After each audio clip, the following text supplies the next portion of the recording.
ही प्रवरा आहे ना, प्रवरा, या प्रवरेमध्ये अमृताचे थेंब पडलेले आहेत. या नदीमध्ये काय पडलेले आहे? अमृताचे थेंब पडलेले आहेत. आणि म्हणून त्या नदीमध्ये स्नान केल्याचं बरंच काही पुण्य आहे. ती प्रवरा नदीचा जो काठावर असलेलं नेवासा गाव, आणि या नेवाशाला आलेले महाराज तिथे मोहिनी राजाचं मंदिर आहे. कशाचं?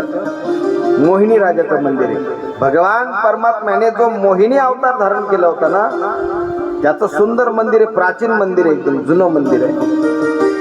आणि मग नेवाशाला त्या ठिकाणी थांबलेले आहेत. आणि नेवाशाला त्या ठिकाणी थांबल्यानंतर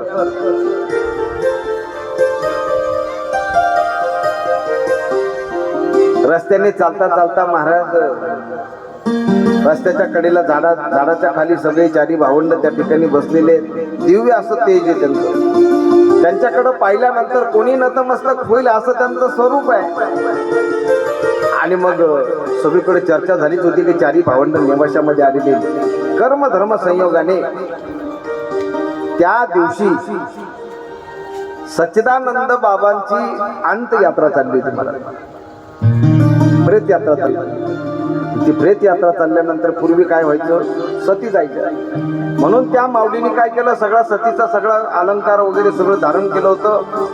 परंतु कोणीतरी माता माऊलीने सांगितलं की बाजूला रस्त्याच्या कडेला संत आहेत, दर्शन घेऊन टाक.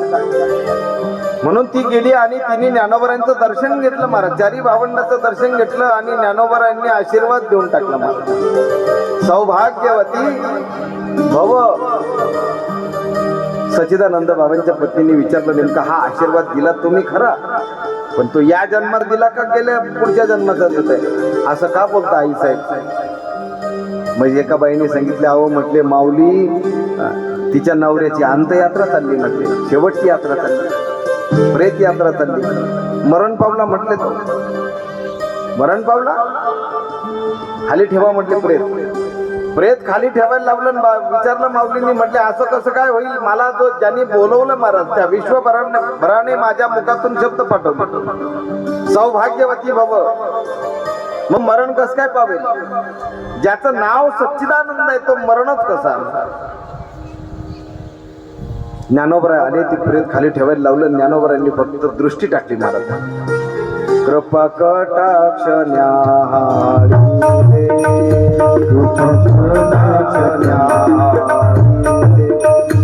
आपुल्या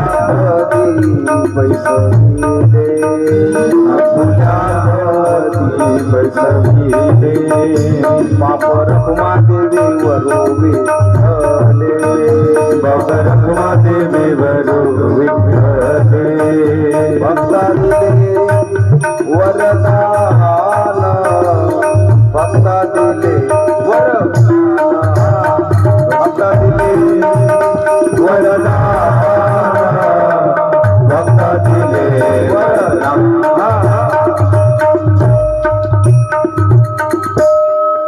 कृपा कटाक्ष निहाळिले. निहाळणे म्हणजे पाहणे. संतांची दृष्टी जरी आपल्यावर पडली तरी सुद्धा कृपा आहे.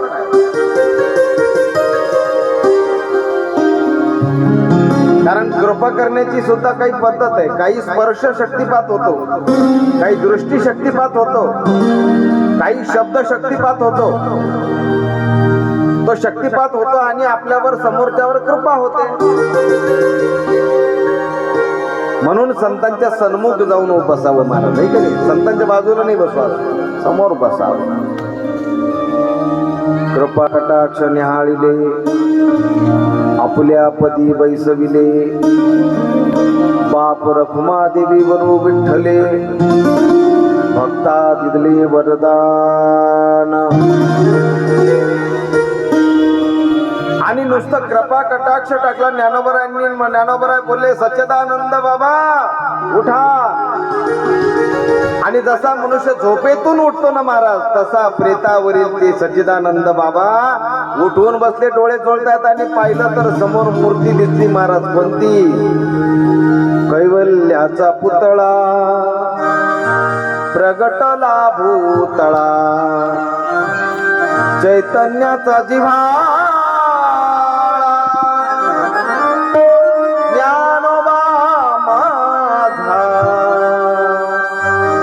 साधकांचा माय बाप दरुशने हरे ताप. दिव्य अशी मूर्ती ज्ञानोबारांची पाहिली. चारी भावंड निवृत्तीदादा सोपानदेव मोगाबाई यांना पाहिलं आणि महाराज सच्चिदानंद बाबांचा चेहरा खुलून गेला. सगळे लोक महाराज भयभीत झाले. महाराज काही लोक पळून गेले. ते म्हटले बाबा काहीतरी भूतभीत दिसतं, चेटूक दिसतं. काही लोकांचा भरोसाच नाही महाराज. आणि काय चमत्कार घडला. सगळे जणांनी आवाज दिला महाराज माऊली ज्ञानेश्वर महाराज की निवृत्तीदास भगवान की सोपान देव महाराज की मुक्ताई महाराज की चारही भावंडाचा जय जयकार करू लागले महाराज. आणि सच्चिदानंद बाबांना खऱ्या अर्थाने त्या ठिकाणी उठवलं. सच्चिदानंद तुमचं नावच सच्चिद आनंद आहे आणि सच्चिदानंद कधी मरत नसतो. सच्चिदानंद बाबांनी हात जोडले. हे सच्चिदानंद जे बाबा आहेत ना नेताजी, यांचं आडनाव आहे थावरे. त्यांचं आडनाव काय आहे? थावरे.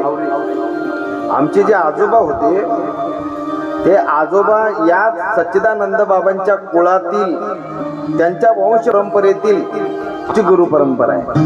आमच्या आजोबांचे गुरु जे होते ते थावरे परिवारातील म्हणजे या परंपरेतील होते. आमचे आजोबा त्यांच्या सोबत त्यांच्या गुरु सोबत बरेच दिवस राहिले. ते थावरे गुरुजी. आणि सच्चिदानंद बाबांनी हात जोडल्या. उरले ते हरी तुम्हा समर्पण, बरवे झालो आजवरी. आतापर्यंत मी जगलो वाचलो ना, मग आता जगलोय, तुम्ही परत उठवलं ना मला. आता उरलेलं आयुष्य कोणाला? उरले ते हरी तुम्हा समर्पण. आता माझं आयुष्य जे उरलं ते आता तुम्हाला मी समर्पित करतो. त्यानंतर सच्चिदानंद बाबा माऊलींचे काय झाले महाराज? सेवकच झाले. नेवाशाला किती दिवस राहिले याच्यावर काही थोडासा वाद प्रवाद आहे, किती दिवस राहिले. परंतु नेवाशाला त्या ठिकाणी राहिल्यानंतर मोहिनी राजांचे पूजन केलेलं आहे आणि काही दिवस नेवाशामध्ये राहिले. म्हणजे थोडक्यात नेवासा या भूमीमध्येच ही ग्रंथ रचना म्हणजे माऊली महावैष्णव श्रीमंत ज्ञानोबारांची अलौकिक अशी रचना, गीतेवर जे भाष्य केलं ती श्री ज्ञानेश्वरी. त्या ज्ञानेश्वरीचं लिखाण सुद्धा कुठं झालं? याच नेवाशामध्ये झालं महाराज. माऊली ज्ञानेश्वर महाराज की जय. ज्ञानेश्वर महाराज की जय. श्री ज्ञानदेव श्री